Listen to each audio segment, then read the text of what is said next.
काल झालेल्या महाराष्ट्र राज्य मंत्रिमंडळामध्ये नांदेड जिल्ह्यातील एकाही आमदाराला स्थान मिळाले नाही। आतापर्यंत नांदेड जिल्ह्यामध्ये केंद्रीय मंत्रिपद, मुख्यमंत्रीपद व विविध मंत्रिपदे मिळाली, पण यावेळी महायुतीच्या सरकारमध्ये 9 आमदार महायुतीचे येऊन सुद्धा एकाही आमदाराला मंत्रिपद मिळालं नाही। ही फार मोठी शोकांतिका आहे। नांदेड जिल्ह्यासोबत हा दुजाभाव का करण्यात आलेला आहे? नांदेड जिल्हा हा मागास आहे।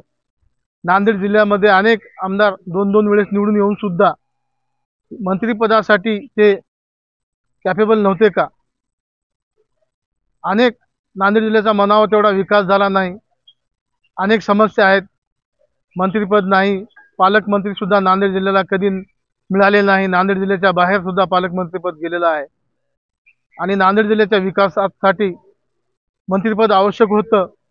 विविध पक्ष महायुतीतील विविध मित्र पक्षाचे आमदार निवडून आले असताना महायुतीमध्ये एकाही नांदेडच्या आमदाराला स्थान मिळाले नाही। त्यामुळे आम्ही खंत व्यक्त करत आहोत।